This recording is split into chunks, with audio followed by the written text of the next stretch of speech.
Walters is back for another season as the official bar of the Nats Chat podcast. They've been with us since our very first season on air in 2021. Walters is located just across the street from the ballpark. Here's the set again. Runners lead first and third. And the 2-2 on the way. Swing and a fly ball to right field, sending Tucker back. Still back to the warning track, looking up. It is gone. Goodbye. Into the Nationals bullpen.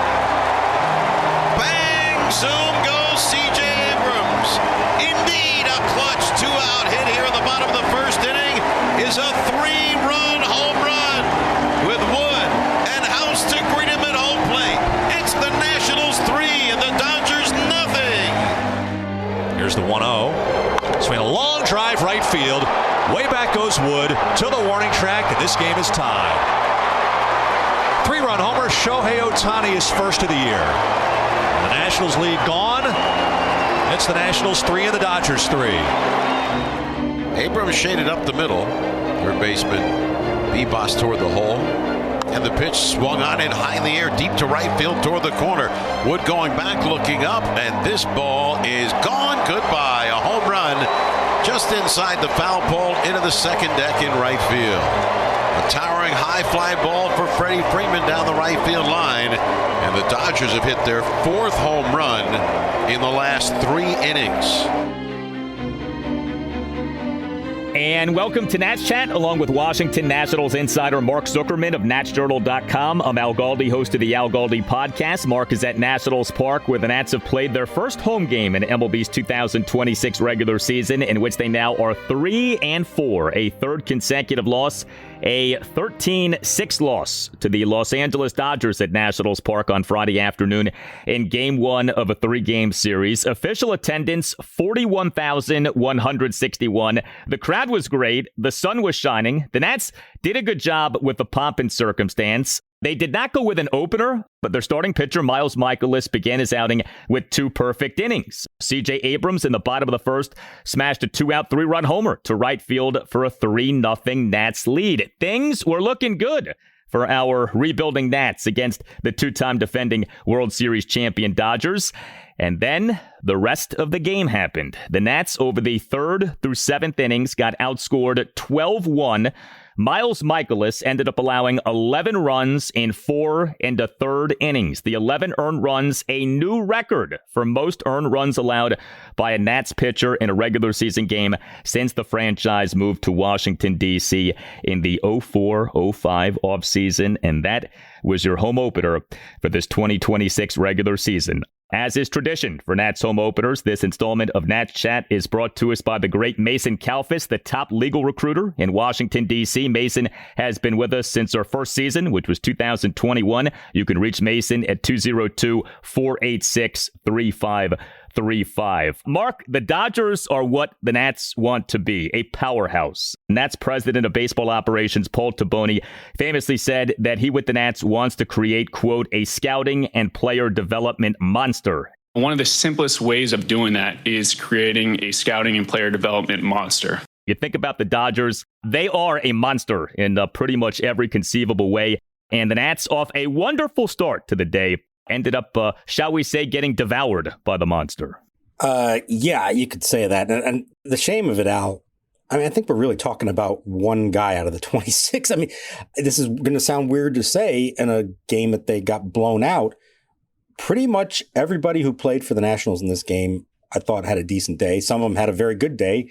Unfortunately, the one guy who didn't was Miles Mikolas, and he was the one who had the most control over the outcome of this game. It was all right for 2 innings, and then it just completely fell apart on him in the 3rd, the 4th, and yes, the 5th inning because he was still out there. I wish I could say I was surprised by this. I can't say that. I think we all deep down were wondering, how is this guy going to navigate that lineup? It pretty much went as we expected. I think the only surprise was how much he cruised through those first 2 innings. That was the bigger surprise than the fact that he gave up 11 runs in the end before his day was done.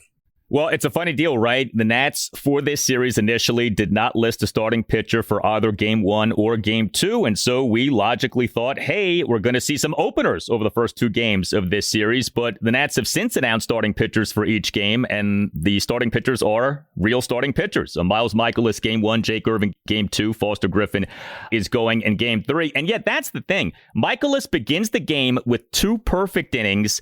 And you're saying to yourself, wow, could it be that a storyline for this game is Miles Mikolas did a good job navigating this Dodgers lineup? And then came, as we said, the rest of the game. That final line, 11 runs, 4 and a third innings. He gave up 11 hits, which were 4 home runs, a double, and 6 singles. He had 4 strikeouts versus 1 walk, so there is that. 87 pitches, 56 strikes, 31 balls. But the game became batting practice. Top of the third, he allowed 5 runs, gave up a 1-out, 3-run homer by Shohei Ohtani to right field to tie the game at 3. Gave up a 1-out, 2-run homer by Mookie Betts to left center field for a 5-3 Dodgers lead. Mikolas in the top of the 4th allowed 2 runs, gave up a 1-out, 2-run homer by Andy Pages to left field for a 7-4 Dodgers lead. And Mikolas in the top of the 5th got charged with allowing 4 runs, including giving up a first pitch 2-run homer by Freddie Freeman to right field for a 9-4 Dodgers lead. The Dodgers lineup is merciless. I mean, you go through the home run call in terms of guys who homered against Mikolas, right? Ohtani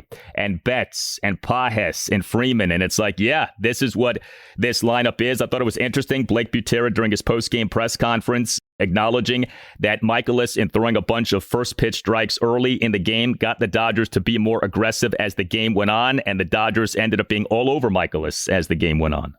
And this is why I think there was a strong argument for using an opener, because the idea would be maybe he can navigate that lineup once or maybe even twice, but beyond that is probably too much to ask. And sure enough, that's what happened. Now, who knows? Maybe it would have gone the same way if they use an opener the first time and then maybe they rough him up in the 3rd inning anyways.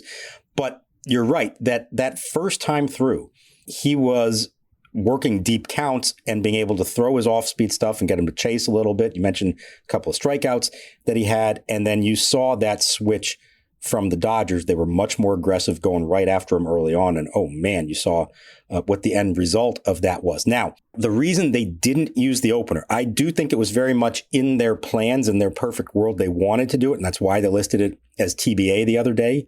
But I think what happened is they had to use so many pitchers in the 10-inning game in Philadelphia on Wednesday, and specifically PJ Poulin, who probably would have been the candidate to open, that they felt like it would have been pushing it too much to do that now on Friday in the first game of this series. That would have been 3 games in 4 days for Poulin. Also knowing that you may need him again Saturday and maybe even Sunday against this lineup with all the lefties they have. So I think that was a calculation on their part to say, let's not burn him up now. Let's just go with Mikolas, hope for the best. And if it doesn't work out, we've got all our lefties fresh to go the rest of the weekend. So I think that was the thought behind it. If they do a better job of closing out that game in Philadelphia on Wednesday, it may have been a different pitching strategy. In this one, they may have gone ahead and used the opener. So Miles Mikolas now 2 starts. Game 1 for him, the 10-2 loss at the Chicago Cubs last Saturday afternoon. 6 runs, 4 earned in 5 innings. And he, in this game on Friday afternoon, 11 runs in 4 and a third innings. Miles Mikolas, this is his age 37 season. His previous 3 seasons, quite bad. You know, when the Nats signed him in February, the first thing that was said was, well, he is an innings eater. And when that's the first thing that is said about a pitching acquisition, you always have to be skeptical, because that's like, you know, you're being set up on a blind date and you're told, well, the person has a great personality. Well, that's nice. But I kind of was hoping you'd say something else in terms of like the lead characteristic that you want me to identify with this person. So Miles Mikolas, yes, stays healthy and yes, eats innings, but he has struggled big time these last 3 years, and now he's off to a rough start this season. I don't want to say that I can read your mind, but you, during the Blake Butera post-game presser, kind of sort of asked him about, hey, how long of a leash are you guys going to have with this guy, given that he's in his age 30 season? And, you know, there aren't exactly a lot of lessons to be learned for him at this point. When it's a young starting pitcher, you can maybe go to them and say, hey, here's some learning moments for you from it. When it's a 37-year-old like Miles who's been through it all before, what is there to kind of take from it? How long of a leash do you think the Nats have with Mikolas? We're seeing the team make a ton of roster moves, so you'd think the leash isn't that long, but what do you think is the case? I think the leash is shorter than it's been here in the past. I don't think it's so short that was the end of the Miles Mikolas era after 2 starts. And I get why some fans are asking about that. I'm sure they're looking at some of the results so far at AAA in Rochester and saying, hey, Andrew Alvarez looks great, or Mitchell Parker had a good first outing, or Riley Cornelio may be somebody to watch for here in the near future. I get all that. I don't think they can pull the plug that quickly on it. I do think you acknowledge to some extent who he was facing in this game, and that's a tough matchup for anybody to face. It all lines up where his next start would be the series finale against the Cardinals, actually his old team, which is interesting, but that's also a Cardinals team that is not the Cardinals team you've always remembered. They are in full-scale rebuild mode, and so maybe that is a more advantageous matchup for him, that they're willing to put him back out there and hope for something better in that one. But yes, when they signed him originally, the first week of spring training, at that time, they were looking at their rotation depth and they were scared. They were thinking to themselves, how are we going to find the innings to piece this all together? And so they figured for $2.25 million, let's bring him on. No, he's not going to be part of the long-term plan, but he can buy us some time before some others are ready. Now, since then, maybe they've seen a little more from their pitching depth beyond the other 4 to think to themselves, hey, yeah, you know what? Maybe we do have more here and we don't have to think of this guy being around as long. Certainly, and they'll never come out and say this, but if Paul Taboni had known on February 15th that he was going to end up getting Zach Littell for $7 million, he probably never signs Miles Mikolas. It seemed like an extraneous pickup once they got Littell, and we talked about that at the time. But he didn't know that. At the time, he probably thought, like most people, well, Littell's going to sign for more than that. I don't have that in the budget, and he's going to want to sign with a better team than us anyways. So that probably played a factor in it all. I think he gets another one against the Cardinals, and Butera's answer suggested that, they're going to work with him, and that he did not give any indication that they are going to cut ties with him already. It's more so just kind of reviewing the pitches that he threw today and where he got punished and how he got punished, and then making sure that he makes those adjustments, and we work through how we can help him there. So I think it's at least one more against the Cardinals. I would guess it's even more than that. Is it a month? Is it 2 months? I don't know the answer, but I will say, I think we've said this before over the course of spring training. I think one of the biggest tests of the new administration compared to the old administration is how willing they are to cut their losses with somebody who doesn't look like they're going to fit and be a part of this. The old administration, it's a lock he would have been here through the trade deadline. They would have hoped he turned out to be good enough to have some kind of value in July. And then if he wasn't traded, then they would consider cutting him at that point in August. I want to believe that this new administration will not take the same approach. I just don't think it's going to happen, the first week of April, maybe by the end of April if this keeps up. Yeah, I don't think you have to cut the guy after 2 starts, but the idea here would be there's no reason to stick with this longer than need be. And you brought up the contractual terms, and I think that's a key point. This is not a Patrick Corbin situation where you're paying this guy big money. It's 1 year, $2.25 million, relative peanuts in today's MLB. If you have to eat the money, so what? I mean, that's the cost of doing business.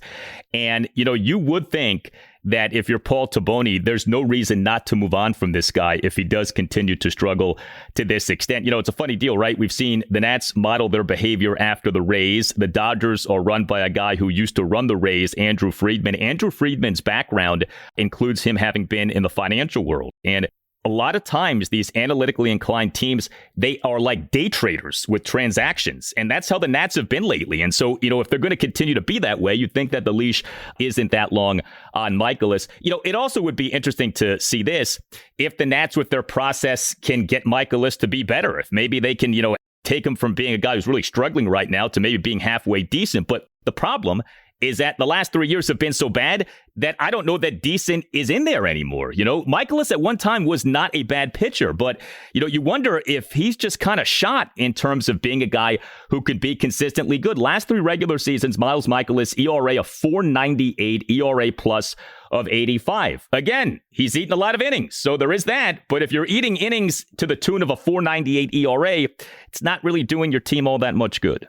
I think it's one thing if you're putting up those numbers at age 30, 31, 32, and you can say, okay, there may be a career renaissance in here somewhere. But let's remember, he's 37 at this point. Even in a best case scenario, what would a turnaround look like? And again, I think in their minds, like the best case scenario is that he was somehow good enough to get into July and have some kind of trade value. But we've seen on a rental player and someone like that, the return is not going to be that high for someone like that. So I don't even think that's a valid reason. Yeah, you don't give up on him yet. You also don't want to rush anybody from the minors up here before you feel they're absolutely ready. This team is not in win now mode. We know that. Yeah, it's frustrating that the other four guys have pitched well. I mean, for the most part, the team has played well to this point. Mikolas has given up 17 of the 44 runs that the Nationals as a team have allowed in 7 games. Everybody else has done a pretty good job, and he's a huge blemish on that. But we have to remember what their objective is in 2026. This is not win now, win at all costs. Yes, the leash will be short, but I think they give it a little bit longer before they decide probably not a salvageable situation. And even less about whether or not Mikolas is going to turn it around, but just more about making sure that whoever may replace him is fully ready for it, and you're not making a move there because you're getting rid of someone else. You want to make that move because somebody else has stepped up. Now, the interesting thing is, if Josiah Gray had been healthy, how would that have changed the equation at all? That would have been, I think, a more compelling argument for doing it sooner rather than later. The guys who would, at this point, replace him, Mitchell Parker, Andrew Alvarez, maybe a Riley Cornelio, there's less urgency to bringing any of them up right now than maybe there would have with a Josiah Gray. So I think they give him a little bit longer. But I will be really interested to see. And as I said, I think it is a big test and a real sign of how things have changed here, if they have, of when they make that move and how long they wait before they make it. I'm almost afraid to ask this question, but so you mentioned Josiah Gray. He's on the 60-day injured list. The Nats have 2 other guys on the 60-day injured list, DJ Hers and Trevor Williams. DJ Hers, when he's ready to come off the list, presumably will go to the minors. What do you think is going to happen with Trevor Williams? I've been wondering that myself. I mean, the good news is it's going to be at least 2 months, and my guess is going to be even more than that. Remember, he had a setback in spring training, so he's only just starting to throw again, I believe. He's actually traveling with the team, which is a little odd that you don't normally have an injured player like that who's that far away from returning, actually going on the road with them as he did for that first trip to Chicago and Philly. I think that's a case of you go through the whole rehab, you treat it like he's going to rejoin the team whenever he's healthy. And then whenever that time comes, whether that's June, July, August, or whenever, you evaluate what you have in the big leagues at that time. And if you can clearly say we have 5 better guys and this team's going in a different direction than that, then you say, hey, thanks. We helped you get healthy again, but we don't really have a spot for you. The reason you hang on to him through all this is, what if? You don't know who else might get hurt, who else might struggle. You may get to a point that Trevor Williams is healthy again and you don't have 5 viable starters, in which case you bring him back for that. But I would think, this is not somebody they signed. This is somebody they inherited. He is certainly not part of the long-term plan here. Whenever he's ready, if they feel good about the 5 other starters they have, I would imagine at that point they will eat whatever is remaining of his salary. We are talking Miles Mikolas versus Trevor Williams in April. Welcome to your 2026 Washington Nationals. Are you a law firm partner or associate stuck on an underperforming team while your competitors are passing you by? Is your law firm still living in 2019 and pretending everything is okay? Meanwhile, the whole firm is having the same bad luck as Josiah Gray is having. Unlike James Wood, you've got options, and you don't have to stay on a 60-win roster. Longtime Nats Chat sponsor Mason Kalfas is the best legal recruiter in the D.C. market. Mason and his team at Zenith Legal specialize in placing partners, associates, and senior government lawyers at top firms in Washington, D.C. and across the country. Mason and his team have placed attorneys at more than half of the AmLaw 100. And while you might be reading doom and gloom in the legal press, the reality is that many practices are red hot: antitrust, private equity, and real estate, among others. Plus, Zenith Legal has something that no other legal recruiting firm offers, a proprietary app that lets you track exactly where you've been submitted and helps Mason's team match you with the right opportunity faster and more precisely. Mason regularly works with senior lawyers from the DOJ, SEC, and law firms to help them level up, whether that means a better platform, stronger clients, or, let's be honest, a lot more money. Even in slow markets, Mason has helped attorneys dramatically increase their compensation. Unlike Jurickson Profar, you don't need a suspension to take a year off and rethink your future. You can make a smart move right now. Make a call to the bullpen. Mason Kalfas will help you find and negotiate a better deal for your career and future. Call Mason today, 202-486-3535. That's 202-486-3535. Big thanks to our sponsor, BetterHelp, for partnering with us for this important conversation about mental health. This is Steve Smith here, former NFL wide receiver and host of the 89 show on YouTube. So having a counselor and working with BetterHelp, that gives you an opportunity to really start to unpack. But people don't understand, when you unpack things, you also open up a box that you're not always sure what's inside. So I think that's why seeing a professional is extremely important. If you need someone to open up to, visit BetterHelp. That's betterhelp.com/89 to get started. Here's the pitch to Kyle Tucker, and he golfs one to deep right field, sending Wood on the go back to the warning track, looking up, and it is gone. Over the out-of-town scoreboard, 3 rows in. Kyle Tucker becomes the 5th different Dodger to hit a home run, and it's now 12-4. Your Nationals relief pitching in this 13-6 loss to the Dodgers at Nationals Park on Friday afternoon. 3 Nats relievers officially combined to allow 2 runs in 4 2/3 innings. Gus Varland officially tossed 2/3 of a scoreless inning, but he and the Dodgers' 4-run fifth faced 5 batters and got 2 outs. Ken Waldachuk allowed 1 run in 2 innings with 3 strikeouts. Top of the 7th, he allowed a run on a 2-out first pitch solo homer by Kyle Tucker to right center field for a 12-4 Dodgers lead, and Andre Granillo allowed 1 run in 2 innings. We all know that this is the case, but, you watch it up close. This Dodgers lineup, I mean, the top 4 batters, Shohei Ohtani, Kyle Tucker, Mookie Betts, and Freddie Freeman, those guys in this game went a combined 8 for 21. Each guy homered once, combined for 10 RBI. And it's like, that's what this lineup is. The Nats in this game got out-homered 5-1. And, we get it. The Dodgers are star-studded. The Dodgers spend a ton of money, but the Dodgers also do a lot of other things really well. And when you see this lineup and you go through it, 1 through 9, Teoscar Hernandez is batting 7th. Max Muncy is batting 6th. Like, that's the kind of firepower that you are trying to navigate when you're pitching against this team.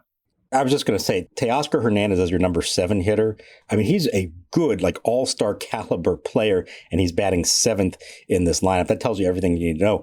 It's funny, going into it, I was thinking to myself, okay, Ohtani, Betts, Freeman, how's that going to go? I completely forgot the fact that they signed Kyle Tucker over the offseason, and he's their number 2 hitter, now bumping Freddie Freeman down to the cleanup spot. It is a luxury of riches, to say the least.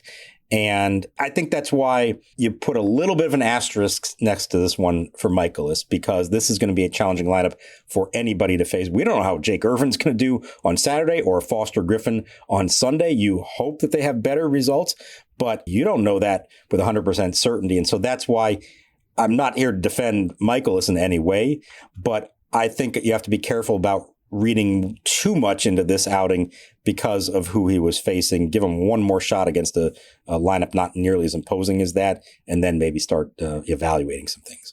It's too bad that Saturday's game is Japanese Heritage Day at Nationals Park. Foster Griffin is pitching on Sunday. Griffin, off his time in Japan, could have been honored at Japanese Heritage Day, but I guess that will not be the case. So the Nats offense in this game overall was not bad. Now, the scoring came early for the Nats. They did do their thing, which you have become accustomed to in recent years, of scoring garbage time runs. So perhaps the numbers are not to be taken as seriously as they otherwise would. But the Nats for the game, 6 runs, 11 hits, which were a home run, 3 doubles, and 7 singles, 5 walks. So the Nats did go just 3 for 14 with runners in scoring position. And as mentioned earlier, the Nats over the 3rd through 7th innings got outscored 12-1. But some good stuff from C.J. Abrams in this game. He was the Nats starting shortstop and number 5 batter, 2 for 5 with a 3-run homer and an RBI single. Abrams in a Nats 3-run first, a 2-out, 3-run homer to right field for a 3-0 Nats lead. And did you notice what Abrams did when he hit the homer?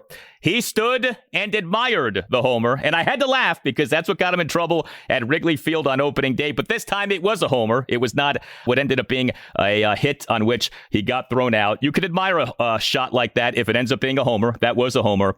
And then how about the RBI single by Abrams? A 1-run third, a 2-out RBI single through the right side of the infield into shallow right field to cut the Nats deficit to 5-4, despite Abrams having been down at 1.02, so a good piece of hitting by him, and the base running by Dalen Lyle on that play, scoring from second base. So, yes, the Nats lost by 7 runs, but when it came to Abrams and also Lyle on that play, some impressive stuff offensively.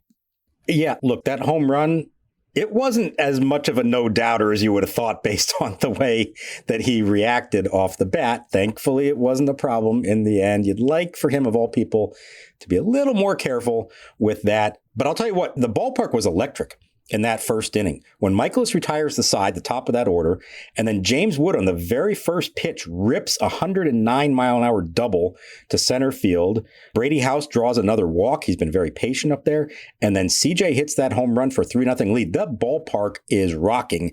And you know there's a long way to go, of course, in who you're facing. But there's that moment you're thinking to yourself, boy, this might actually turn out to be a really fun day at the ballpark. And of course, it didn't. But that was not the offense's fault. That run they scored in the third, as you were just describing, I loved so much about that. There was the hustle from Dalen Lyle, not just reaching on the fielder's choice, take second on a wild pitch that didn't get that far away from Will Smith, the catcher. So that was aggressive.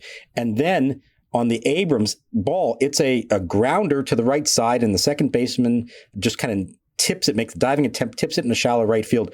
Lyle took off from the beginning. Victor Estevez, the third base coach, was on it. He was waving around. Lyle never let up, and he scores that run. That's the kind of stuff we've seen them do through this first week of the season. That's not the first time. We've seen this consistently from them. That's smart, aggressive base running, putting pressure on the defense. That's not just running at will the way we'd seen in the past. That's smart, reading the situation and trying to make the most out of it. I really, really liked the way they did that. It's just a shame that because of what Mikolas did on the mound, that all this stuff kind of gets brushed aside and doesn't feel important. They had a good offensive day, scoring 6 runs, wrapping out hits, hustling, and, a decent part of that game, they're playing from way behind, and they didn't really show that. So I do think there's a lot still to like in spite of what that final score said. And you mentioned James Wood and Brady House. Wood is the Nats starting right fielder and number 1 batter, 1 for 4 with a double and a walk. Brady House as the Nats starting DH and number 4 batter, 1 for 3 with 2 walks. If you listen to Nats Chat, you're probably a Nats fan. Well, unless you're one of the family members Tim, Al, and I pay off to boost our numbers, but the rest of you are legitimate fans of the team, hungry for all the coverage you can get. You're in luck because there's a new home for the most comprehensive coverage out there, natschatjournal.com. I'm bringing more than 2 decades of journalistic expertise to Nats Journal, where you can find breaking news, analysis, and lots of interaction with fellow fans and me. You can even access every episode of Nats Chat, past and present, right there on the site. And you can get every single article I write emailed directly to your inbox the moment it publishes. Subscriptions are just $7.99 a month, or sign up for an annual subscription and pay just $5.99 a month. Go to natschatjournal.com and select the plan that works for you. Then come along for the ride with me and thousands of fellow Nats fans who have already signed up. That's natschatjournal.com, your new home for the best coverage in town. The crowd today was, and the fan attendance, the noise they were making, how into the game they were. Just really appreciate that. It was cool to see. Every seat was full, and the guys are pretty fired up to be back home playing in front of an awesome crowd. It was a really good atmosphere. Blake Butera made it a point during his post-game press conference before he started answering questions to really praise the fans and, credit the atmosphere at the park for being what it was. And it was good to see that. I mean, it's the first home game of the season here. So it's like, how much of a sign of things to come is this? But the attendance really good. Again, 41,161. Yes, there were quite a few Dodgers fans there. That is true. But I was very happy to see the crowd be as it was, because we don't know what kind of crowds we're going to get as the season goes on. So to have this was nice. I did think the Nats did a good job with the pageantry of the regular season home opener. They dressed things up appropriately. Great flag in the outfield. Just a lot of good stuff that made you feel like the day was special. So I thought the presentation was good and the fans were terrific. And I'll tell you what, there were actually fewer Dodger fans than I thought there would be. I mean, there was a good amount of them for sure, but I thought this might be one of those cases. We've seen it in the past on opening day here when the Phillies are in town or the Mets, where it feels like it's a takeover. I didn't feel that in this case. Yes, there are Dodger fans and they're cheering for Ohtani and everybody, but they were mostly confined to that lower deck on third base behind the dugout. When you looked around the rest of the stadium, there are little pockets of blue, but for the most part, it was red. The Nats fans were fully into it. Now, we'll see the rest of the weekend. Maybe you're more likely to get the Dodger fans that show up for those games where a lot of Nats fans just bought tickets for opening day, and that's it. So we'll see about that. But it was a great environment. And I think people have bought into what they've seen here in the first week of the season, for sure. That probably helped somewhat. And the way they started this game was good. I can't speak for how all fans out there are feeling right now, but I would think that in the bigger picture, you should still feel somewhat optimistic about how this has started. Yeah, they've lost 3 in a row. They're 3-4 overall. But 2 of the 4 losses are Miles Mikolas starts. Those are the 2 blowout games. Every other game has either been a blowout win for the Nats or a tight contest, the 2 one-run losses in Philadelphia. So there's still a lot to like there. Now, let's see as the rest of the weekend plays out against this very good opponent, how it goes. But I think there's stuff to like about the offense. I think the pitching staff outside of Mikolas, the rotation, I think, has been pretty good. The bullpen had the one meltdown the other day, but otherwise has been solid. The hustle, the aggressiveness, I think they're playing with energy. I think they look like a different team. You're seeing little specific improvements with guys like Brady House drawing walks, like Jake Irvin looking better in his first game. CJ Abrams off to a good start. There is stuff to like for sure. And we'll see how that translates in the 1-loss record here moving forward. You hope they can find a way to win at least one of these 2 games over the weekend. But if nothing else, maybe just show themselves well. But again, I don't think they showed that poorly in this game. I think it was one guy who had that much impact on it. Yeah, it just was, a horrible outing by that one guy. I mean, when I saw that stat, that it's the most earned runs ever allowed by a Nats pitcher since the franchise came here. That's a whopper. I mean, we have seen some clunkers from Nats pitchers just over the life of this podcast, that the record was set in the first home game of this regular season campaign. Wow, that was not what anybody was expecting. And again, the guy began his outing with 2 perfect innings. That's just crazy when you think about that. All right, we conduct shout-outs on this podcast. If you would like to send a shout-out to someone who you care about, to congratulate that person on something, to say happy birthday to that person, happy anniversary, whatever, email the man who runs this podcast, Tim Shovers, natschatpodcast @gmail.com. Chris is one of our most dedicated listeners. He wants to send a shout out to his son, Charlie, for Charlie playing in his first Little League game. His first official stat line was a hit by pitch and a walk, giving him a career on base percentage of 1,000. I love that. Charlie's first Nats game was, how about this, April 24th, 2022 versus the San Francisco Giants, the infamous Lucius Fox throw-up game. Wow. Charlie's first Little League game was just as memorable as he returned from a scary pitch to the face to work a 4-0 count for his first walk. Writes Chris, I'm so proud of Charlie's Max Scherzer-like toughness and Charlie's enthusiasm for playing the game our family loves. That is such a great shout out. And I don't know what stands out the most, that Charlie has great on-base skills, that Charlie has Max Scherzer-like toughness, or that Charlie's first Nats game was the Lucius Fox throw-up game. How about that? I mean, normally you think the Lucius Fox incident is more likely to happen in a Little League game than a Major League game, but it did happen in the Major League game, and he was there to see it. Hopefully he was young enough to not really have vivid memories of that, because that could scar you for life if you were really watching that one closely. Way to go, Charlie. Way to tough it out. Having been to plenty of Little League games in my time, I know how rough that can be when the pitcher has lost his command, and what kids can feel like when they get hit by a pitch, especially if it was in the face. To come back from that and draw the walk and hang in there after that, way to go, Charlie. That is a big-time move by you, and absolutely Max Scherzer would be very proud of you for that. Yeah, excellent Joey Votto-like plate discipline from our guy, Charlie. You tell us what you think. Hit us up on X at Nats_chat. You can find us on Blue Sky at natschatpodcast. And again, that email address is natschatpodcast@gmail.com. A special thank you to the great Mason Kalfas, our sponsor for this installment of Nats Chat. Mason Kalfas, he is the top legal recruiter in Washington, D.C., has been with us since our first season, which was 2021. You can reach Mason at 202-486-3535. All Nationals radio highlights on Nats Chat are courtesy of 106.7 The Fan. For Mark Zuckerman, I'm Al Galdi. We thank you for listening, and we'll talk to you next time on the Nats Chat Podcast. Next offering is another fastball missed low to the inside, and the count is 2 balls and no strikes. Now, time called. Wow. Man, Lucius Fox started to come off the field toward the dugout, and apparently not feeling well right now on the field is, well, there's no other way to say it, getting sick on the field just to the right of the pitcher's mound.